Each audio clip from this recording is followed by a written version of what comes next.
Hello and welcome. My name's Emer Stassen and I'm working with EIS and Pauline McColgan in the Our Wellbeing Matters wrap-up webinar.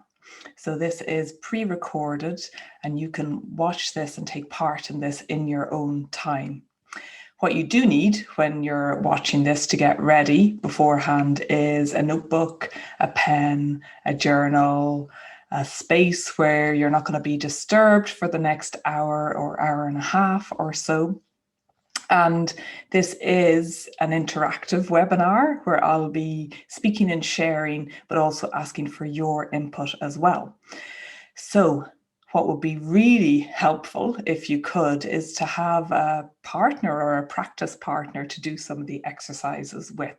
You can do them by yourself, but it can be even more effective to do with someone else. So throughout this webinar, I'll be sharing links and resources and information and videos.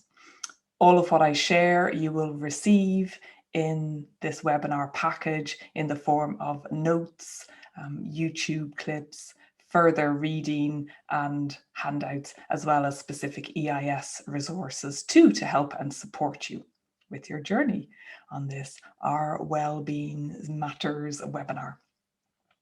So without further ado, for those of you that have already met me before, I am a trainer and a coach, and I started this 14 weeks ago with the first webinar around wellbeing, exploring what that is.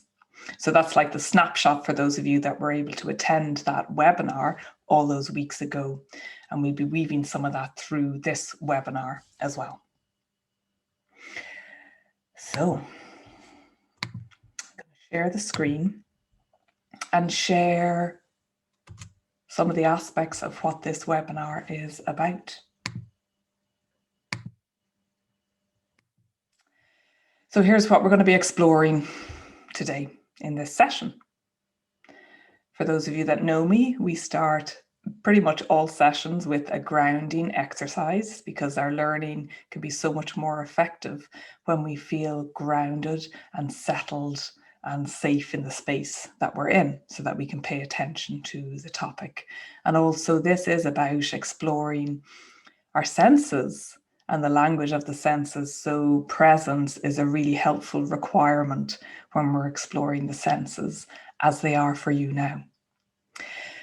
So once we've grounded and are even more present in this moment, we're going to explore what well-being is like for you now. What are your priorities and have they changed at all over the last few months? Because so much change has happened, hasn't it? In our lives, in the working world, in the world of education as well. And we're going to be exploring the 5 main senses, and I'll go into that in more detail. Why they are important, what are they, and what do they have to do with well-being? We look at our relationship between language, so our spoken language, our written language, and the 5 senses. And then we'll dive into our eye patterns. So actually our eye movements and what they mean in relation to our senses and our well-being. You'll get a chance to enjoy some networking. So this is where having partners or someone to practice with can be really helpful, but you can also do this exercise by yourself as well. And then we'll wrap it up all nice and neatly together with some action planning journaling for you to take away. This is the last week of school, isn't it? So something for you to take away to journal, write, walk with, think about, just lightly think about over the summer months. So shall we get started? And of course, because this is a recording, you can pause this at any time to take a break or take some time for this to settle and integrate for you. So what we're going to do now is to get settled exactly where you are. So in this moment, as you are right now, just notice your breath. And noticing your breath exactly as it is right now, without needing to do anything or change anything. Just noticing how you are breathing in your in-breath and your out-breath. Asking your breath, how are you today? Maybe you'll get a response, maybe you won't. How are you, breath? How are you doing in breath and out breath? And now, as you've brought your attention to your breath, just notice anything that's coming up for you. Any thoughts, any judgments, any curiosity, and just welcoming that in now, exactly as you are. And bringing some conscious awareness to your in-breath now. And noticing that pause between your in-breath and your out-breath.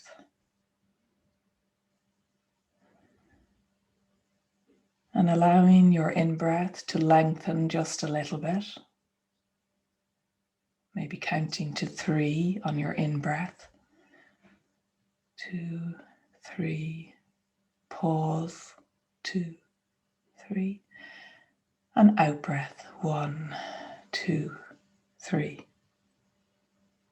So continue doing this for another few moments. Just allowing your breath to get into a bit of a rhythm. Slowing it down just slightly. And noticing how this brings you into this present moment.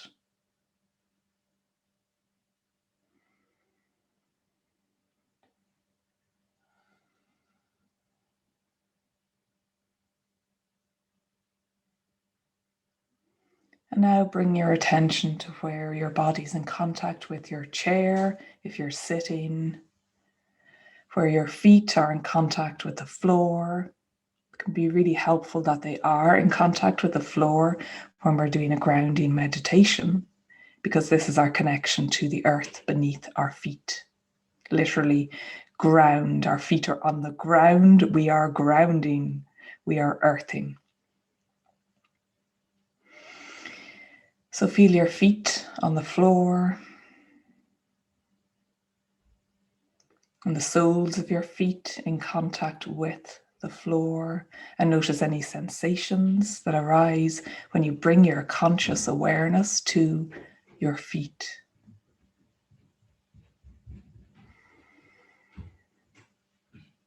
And as you do this now, just imagine roots unfurling from the soles of your feet and making their way down through the ground into the earth beneath you. No matter how many floors up or down you are, if you are inside, your roots know where to go, just like the roots of a tree.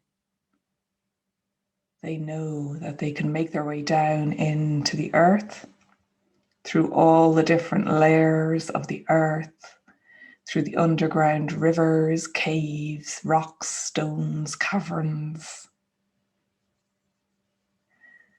And your roots make their way to the core of the earth, where you will find much nourishment for you, even when this is visualizing or feeling into this exercise. Our mind doesn't know the difference between what's real and what's imagined. Our body will react in the same way. So how about imagining or visualizing what's going to be helpful and resourceful for us?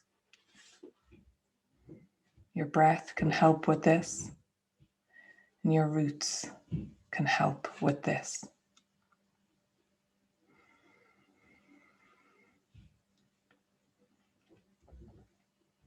And now, with your breath as your ally,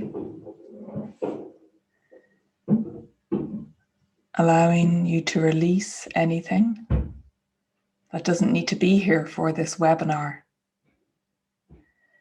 So you can release with your breath down through your roots into the earth, or you can place anything in the in tray that has just appeared beside you. Maybe you do have an in tray beside you. So anything that is distracting you or taking your attention that doesn't need to be here for this webinar, just place that now into the tray beside you for you to deal with in another time. And maybe that will have changed or transmuted in some way afterwards. So just place that in the tray just now.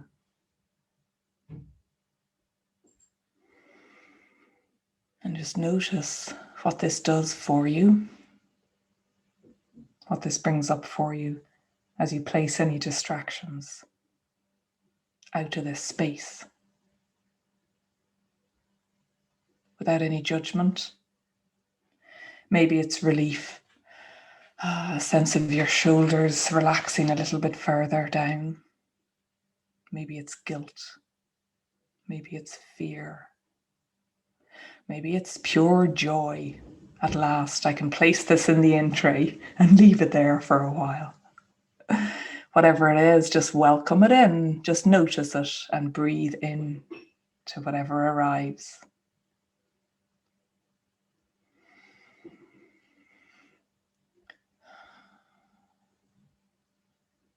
And as you release into your in tray or into your roots, this creates a spaciousness within you and around you.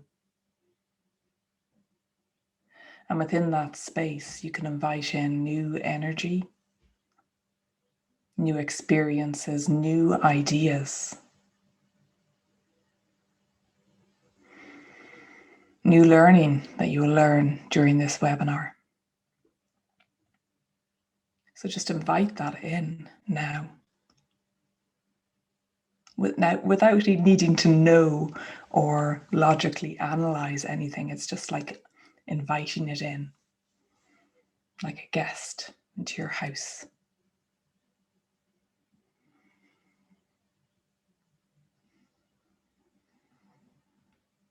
And now bring your attention back to your breath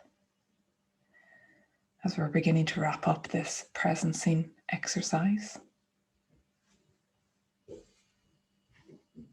And as you bring your attention back to your breath, just notice, how is your breath just now? Ask it again. Are you still counting to 3 on the inhale? Or can you lengthen that out even more? Slowing your breath down into this present moment.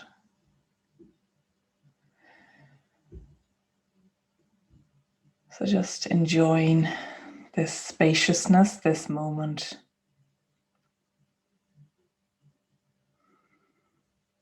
Taking one more conscious inhale. Pausing and exhaling. And remembering to invite your roots, your imaginary roots, to curl back up into the soles of your feet again, knowing that they're there for you to access at any moment throughout your day, throughout your life, throughout your work. Knowing that you can ground using your roots in any moment. And nobody needs to know. You can just do this yourself and notice the difference that it makes for you. So bringing some attention to your fingers, wiggling your toes, and maybe shaking out your hands. And bring your attention to the space that you're in just now.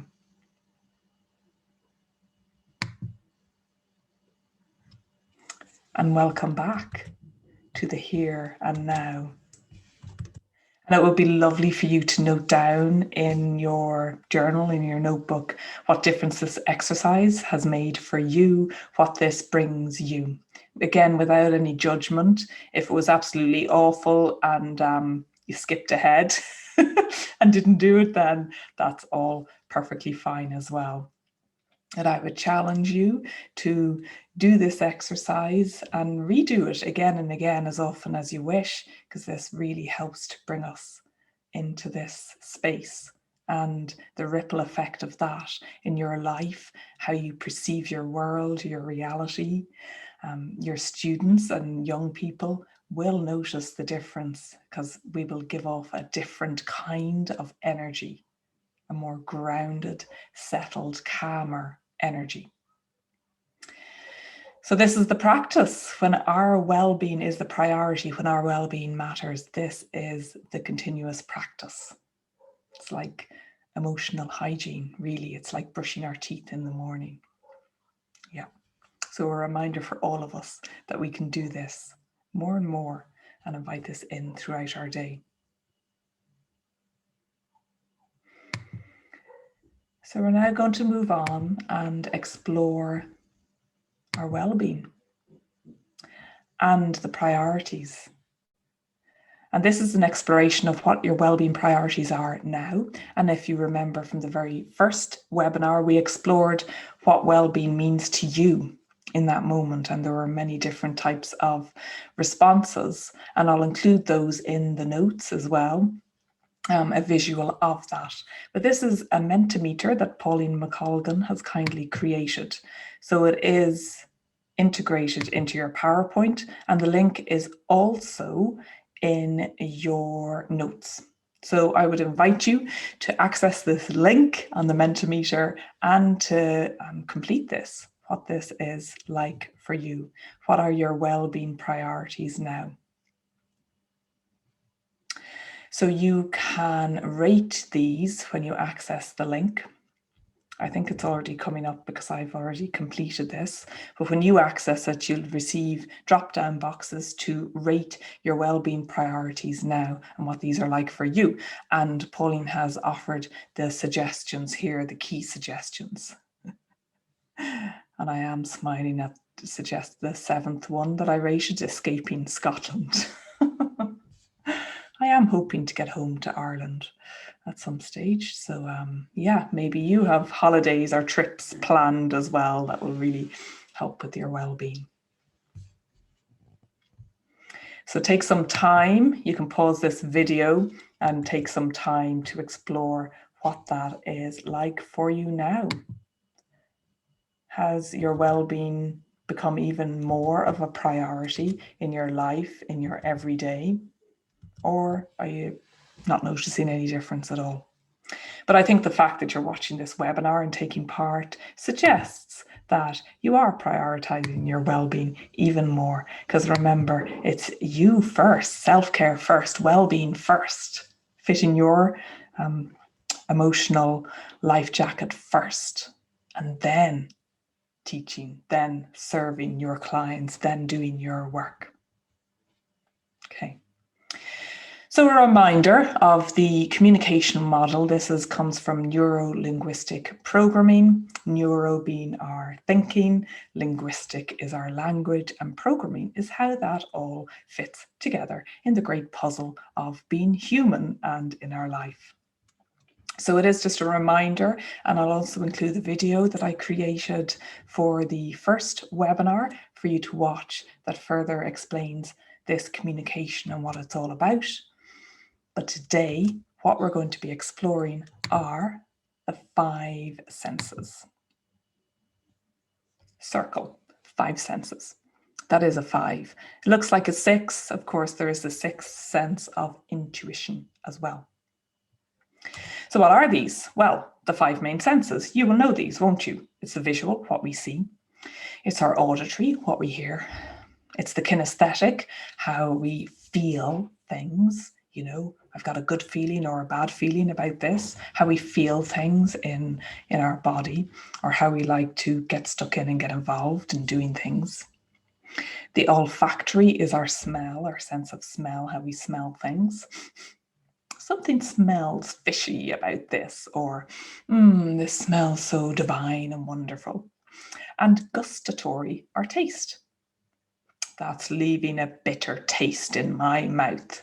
Or that tastes so sweet. So how we taste things. These are all our 5 main senses, and these are our way into presence.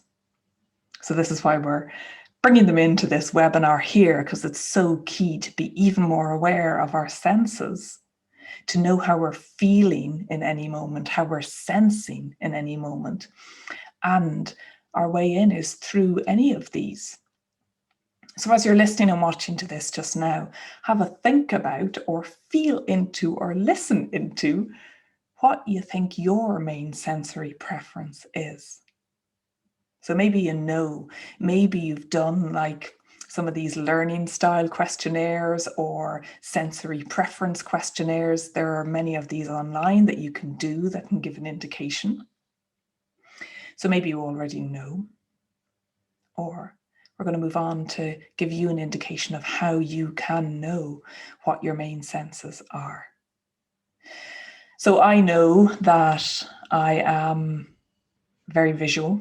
I am a visual person. I notice visual things. When I walk into a room, I'll notice what's in the room. If the room's messy, it actually can affect me. I like the room to be decluttered, or, to have nice things in a way. I know I'm also auditory. So I get distracted by noises around me. I get distracted. As I was doing the meditation, I could hear my husband coming down the stairs, and I could hear that. So I noticed myself getting slightly distracted. Music, loud music. I like to work in silence. So what does that mean? What does it mean if your main sense is auditory and you're working in the school environment, in the classroom? It's really not very quiet, is it? So how does that impact your well-being? You may be very kinesthetic, where you like to learn. You like to use your hands, do the puzzle, get involved, get stuck in. Okay. So there, the first 3 are the main ones. Or you may have a very keen sense of smell or taste. I know my daughter really notices smells, really has a real keen sense of smell. So let's move on and explore in more detail. So the first way, we're going to explore 2 ways in how you can identify what your key senses are. And then we move on to why that is important. Like, who cares? Well, it is important, and it could be really helpful for our well-being. So the first set of clues are contained in our language. So you may notice in your language that you talk in visual words. You use visual words. I see what you mean. Or you may use auditory words. Oh, I hear what you're saying.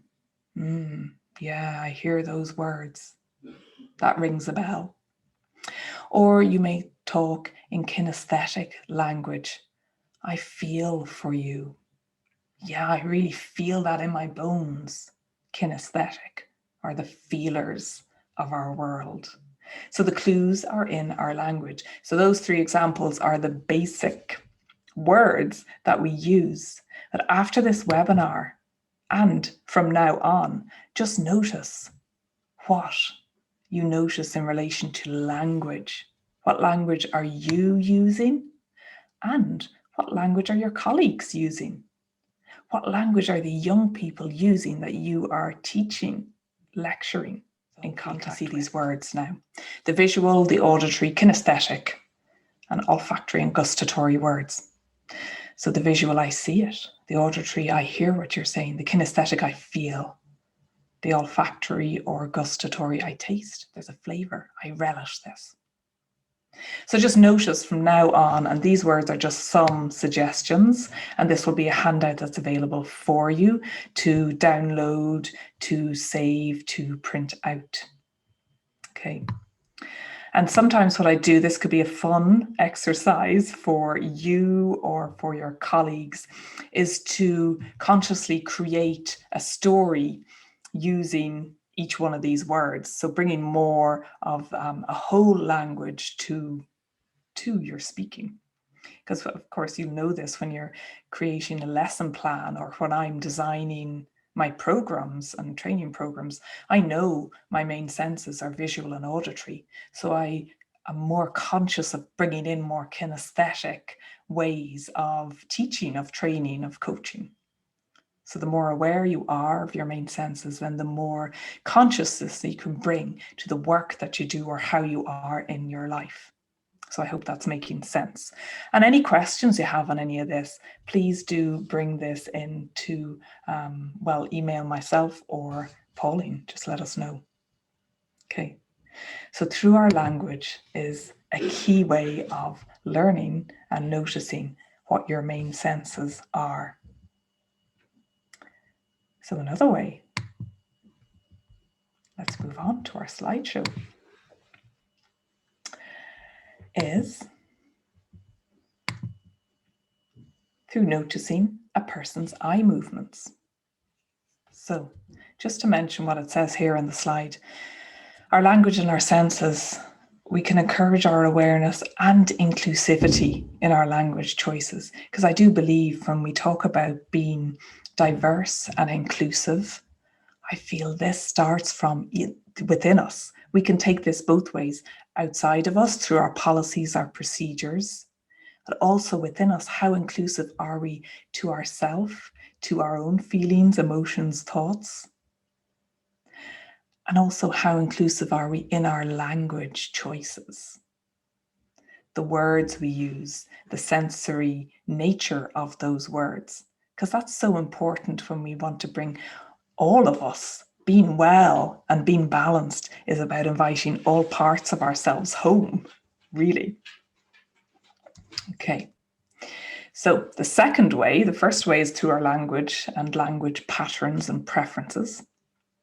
And the second way is through our eye patterns and the senses.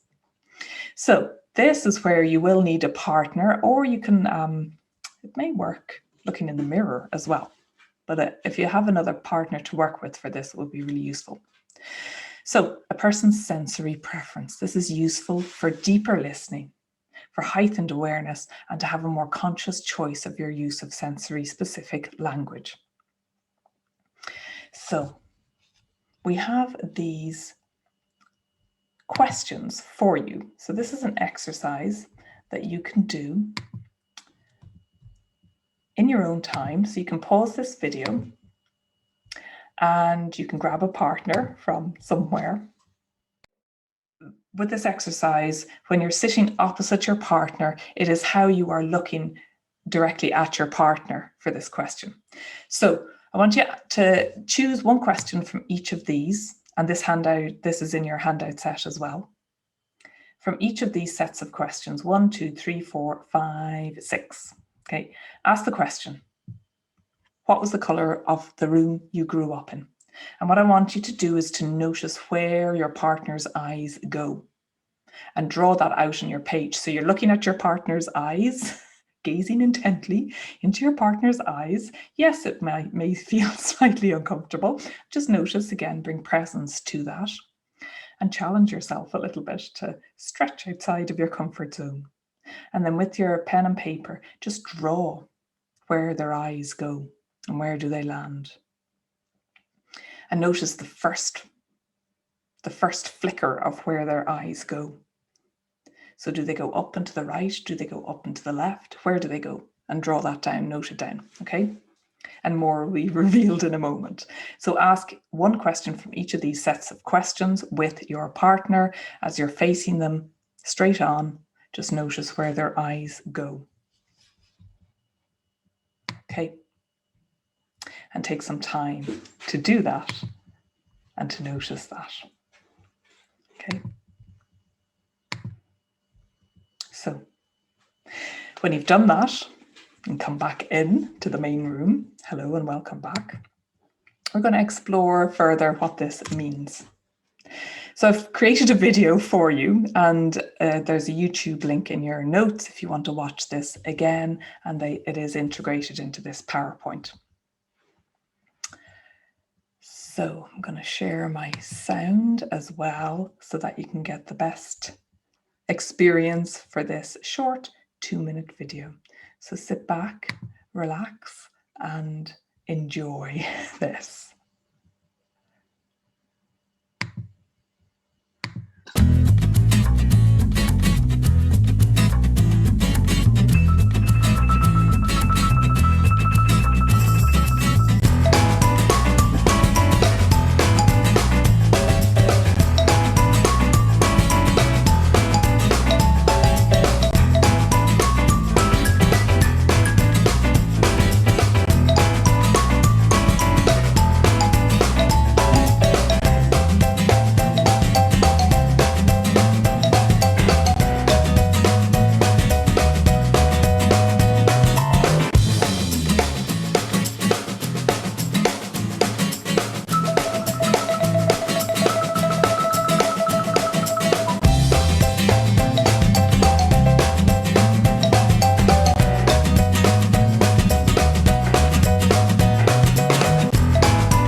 So, hopefully you enjoyed that.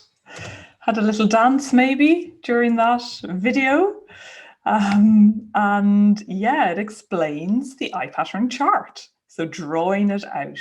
So what exactly does that mean? So I'll stop share for a moment so that I can see you, even though I can't see you. Yeah, so what this means is that where you move your eyes gives an indication of the person's sensory preference. So I will show you the diagram again. And this comes from Neurolinguistic programming. And you take this with a pinch of salt, a pinch of salt as well when we're exploring this. In some ways, and it's used with the best positive, honest intentions, because some people are aware of this in terms of mind reading or seeing if someone is lying. But this, for our exercise, why I'm sharing this, is that it is to help deepen our listening, because we're watching where the person's eyes are going, and it slows down the conversation to bring more presence and depth to the conversation. It can also give you an indication of the person's sensory preference so that you can help create a connection, a rapport, by choosing language to match their preference. So I hope that makes sense. So if the person is visual, you may choose some visual language, and you may also choose to draw a diagram, for example, so that the person can understand a bit more. You may notice that the person has auditory language, so you may speak or play music or a tune in order to help with the learning. So I hope that makes sense, and it can bring a depth and a richness to teaching, to the moment. Okay, so just to talk through this diagram then in more detail. So where the person looks up and to the right, so that's to your right, they're visually remembering something. So the first question that you asked may have been, what color was your door growing up? So you have to think about that, and your eyes, if you're a visual person, your eyes may go up and to the right or the left. So I'm visual, my eyes go up to the right or the left a lot. So much so that sometimes people look behind them as if I'm looking at someone behind them. So now you know, it's because we're visualizing this in our mind's eye. Oh, I have to think about that. And to think about that, I'm visualizing what color was my door growing up. Oh, it was white. So you look up, and to your right, the person is visually remembering that piece of information. Okay, so they're remembering something. It's something that happened before, and they're visual. If your partner looked to the side and to the right, they were auditory and remembering. So they were hearing something about that door or your question to remember what that was like for them. And if your partner was looking down and to the right, they were saying something to themselves. We call it auditory digital. Down and to the right, saying something to yourself. So it's self-talk. What are you saying to yourself when a person that you're looking at is looking down and to your right? Okay. So then with another question, so thinking of someone who has is dressed up with a green spotty outfit and horns on their head, for example. Well, that may not be something that you see every day. So you need to create an image or feel it or hear it in your mind's eye. So if you asked your partner a question that was similar to that, they may have looked up and to your left because they're creating a visual for that in their mind's eye, visually creating that. If they look to the side and to your left, they were auditory creating that. So they have to create something new out of that because it's not in their experience, it's not in their reality. So they're not going into their memory bank, they're actually going into the new parts of creating new neural pathways and connections for them. And if they look down and to your left, they're feeling something kinesthetic. How often do you have a conversation with someone that may tell you they're fine, feeling fine, and then notice if their eyes go down and to your left, they're feeling something. They're feeling something that may suggest that they're not fine. So it's really important that we use this information with integrity and honesty. And in that example that I just gave, it could be an invitation to ask, is there anything else you want to share? Is there anything else you want to say about feeling fine, for example? And you can take this information and these directions for people that are normally right-handed. And if someone is left-handed in how they write, then these directions are reversed. So just watch out for that as well. So it's very interesting. I consciously switch this knowledge on and off when I'm speaking to someone. So when I'm coaching and I'm very focused and in the zone or training, I'll notice this. I don't always have it switched on throughout my day because this listening in this way, it does take energy. So it means we need to be grounded in this present moment to really effectively do this. So we're not giving our energy away. So it's not sucking the energy out of us. Actually, we have clear boundaries here and we're just noticing, oh, their eyes went up and to your right. So they're remembering something. Visual remember, R to the right. That's how I remember it. Okay, so I hope this is making sense. I remember when I first shared this, when I was working in my corporate job, and one of my colleagues, one of the participants on the course actually said, where has this information been all my life? I never knew this.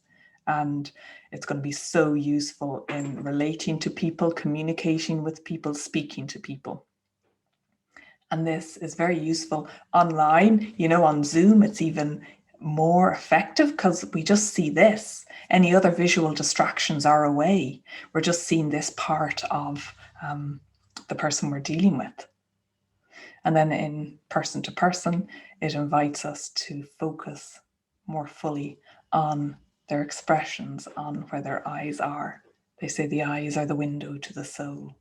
And again, used with integrity, with honesty. We're not suggesting going about mind reading or trying to figure out what's going on for another person. It's an invitation to ask the question, to clarify. Okay. So there is more information in your notes for you to read up about that. Okay, so these are the headings for the questions that you were asking. So I consciously gave you the questions without headings at the start so that it wouldn't bias or sway what you were noticing in that moment with your partner. So each of the questions was drawing out a particular aspect of the eye pattern movements. So we've got visual remembered, visual create or construct, auditory remembered, auditory create or construct, auditory digital, self-talk, what are you saying to yourself, or kinesthetic, what are you feeling? So what does it feel like to stand barefoot on wet sand? So you most likely have done that, so you're feeling into what that's like for you. So it's like you have to go kind of deeper within yourself. So you will have this handout as well. Okay. So there you go. 2 ways to notice what kind of sensory preference you have and the people you deal with have. The first way is through language. What kind of words are we using? Picking up on those and noticing how you can either match or choose to mismatch the language. Because if I'm saying, I see what you mean, and you're saying, I hear what you're saying, our sensory preferences are mismatching. So I can bring in more, because I can control my language, I can bring in more auditory words if I choose into the conversation. Okay. And likewise, noticing in the wider picture, so in the wider sense, how that may impact you. So if you are visual and you notice things around you, you like things to look a certain way, you like to look a certain way, without any judgment, just notice how this impacts your well-being when it's not like that. If you're predominantly auditory, then noise will impact you. So notice the environments that you're in, that you're working in. Perhaps notice the difference if you have over lockdown been at home and then going back into the classroom. You'll notice a difference if auditory is your predominant preference. So taking conscious time out or playing relaxing music or something that's going to help create your energetic boundaries, your boundaries for your well-being, because your well-being matters. And then kinesthetic. So kinesthetic people are the feelers of the world. So can be empathic, or the empathic people in the world.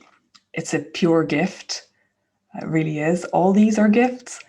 The kinesthetic feelers are the gifts.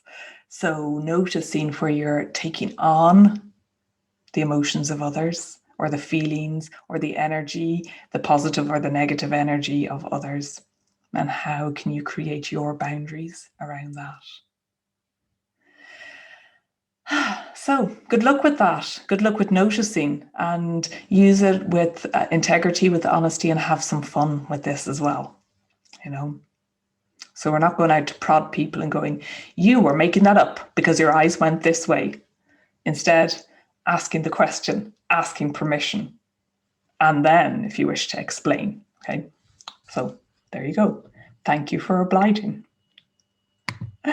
So we'll now move on in the presentation And I've got another exercise for you that Pauline created. And this is a Padlet exercise. So this is the networking part. So if you could gather people together when you're doing this webinar, that would be really good and really useful. But you can also do this on your own as well, as I mentioned at the start. So these 3 questions are what will be asked. What is one key highlight over these 14 weeks for you? So whether you attended one, none, or all of the webinars over the course of the Our Wellbeing Matters festival event journey, just think about a highlight. Start with one. Has there been a highlight for you? And what one thing can you celebrate or be grateful for? I invite you to bring in the energy of celebration.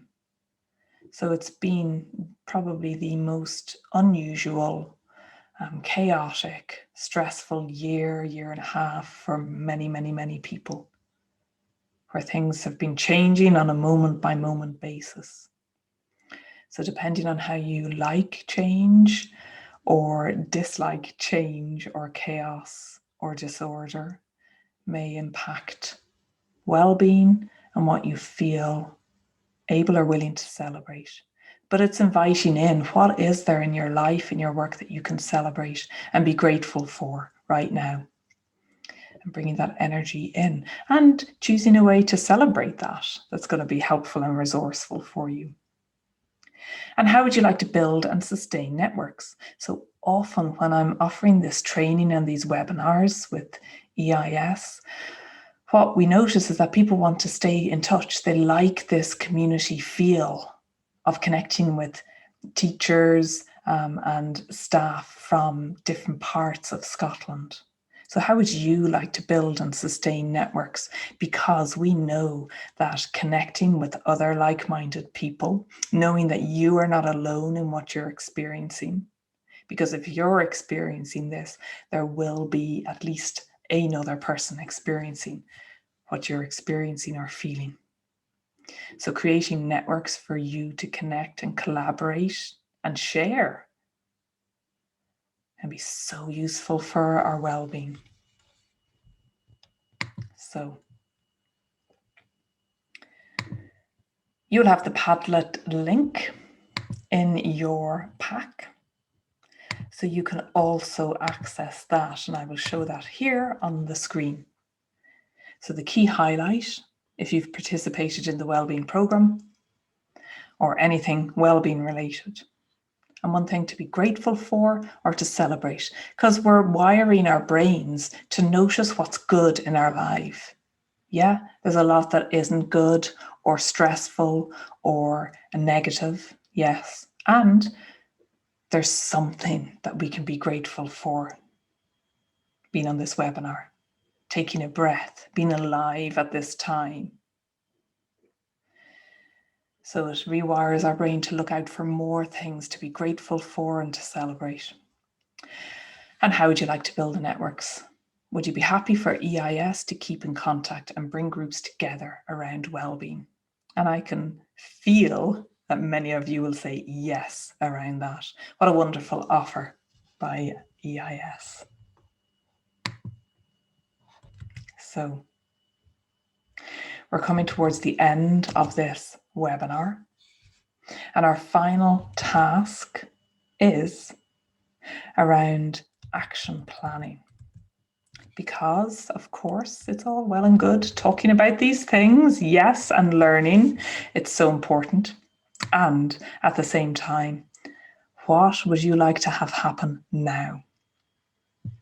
So you can get out your journal, your pen and paper, and I'm going to ask some questions, and you can either write them down or you can just close your eyes if you're in a space where you feel comfortable doing that, or soften your gaze and just let the answers bubble up within you, especially if you feel kinesthetic is one of your main preferences. You will want to feel the answer, and that takes a little bit more of slowing down, I feel, than the visual. You know, the visual, we get images really, really quickly. They appear really, really quickly. And the visual people are the like, quick, quick, quick, come on, give me more, kinesthetic. Let's slow this down to feel a bit more. And we do need to feel a bit more in our world just now, in many ways, to heal all that's going on. So, writing or feeling into these questions. What would you like to have happen now in relation to this exploration on well-being? What would you like to have happen now? And considering your well-being and how your well-being matters, how is your well-being now? What kind of well-being is your well-being now?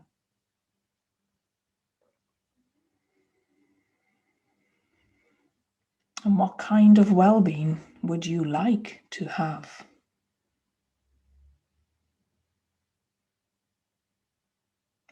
And what's between you and your well-being now?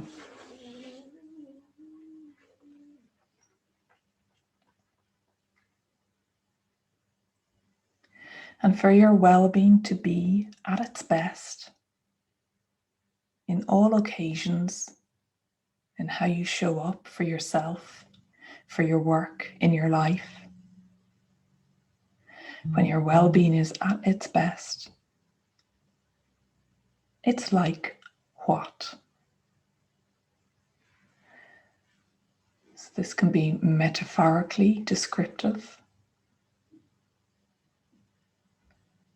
in images, words, or feelings.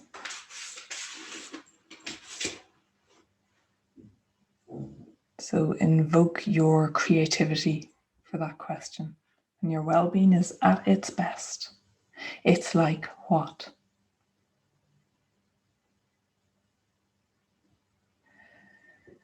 And what needs to happen now for your well-being to be at its best? What needs to happen?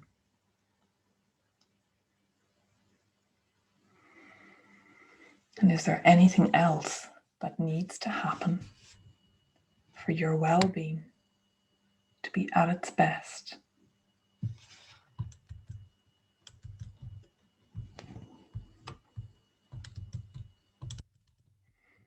Taking a moment just to let ideas flow.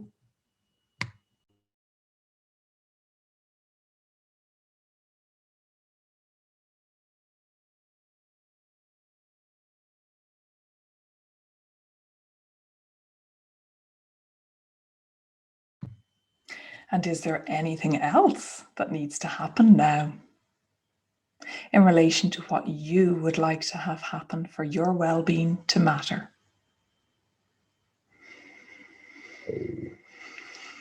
And now what you need to do is go through all these things that need to happen and ask yourself, can that happen? Because you might have ended up with a very long list of things that need to happen, all of it now, and that may create some more stress or overwhelm. So what you want to ask yourself is, can that happen?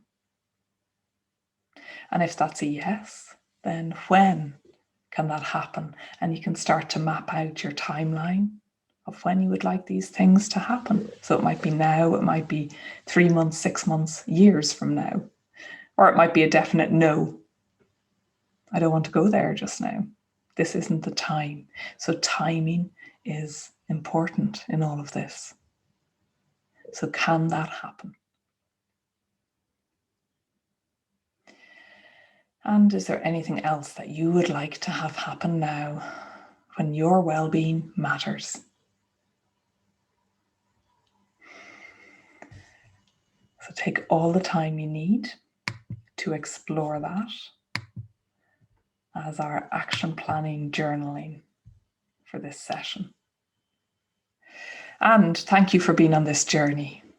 Here's a summary of where we've been. practicing our grounding in presence, and go back to that as often as you wish. We've explored your well-being priorities and what they are now, and knowing that they will change, of course. It's a dynamic well-being process, isn't it? We've learned about the importance of the 5 main senses and the relationship between language and the 5 main senses. So watch your language from now on, even more so. And we've looked at the eye patterns, how our eyes move and how that's connected to our senses, our well-being, our language, our thinking, how we create our reality, how we can communicate and connect with people. And I say we've enjoyed networking. I hope you have, or enjoy the idea of networking and how that can enhance your well-being. We are humans. We are wired for connection. So send your ideas in to Pauline McColgan at EIS. And yeah, let's create some momentum around that. And we've brought it all together through individual action planning, journaling. And that's something that you can go back to time and time again as well. And as with all of the training that I offer, feel free to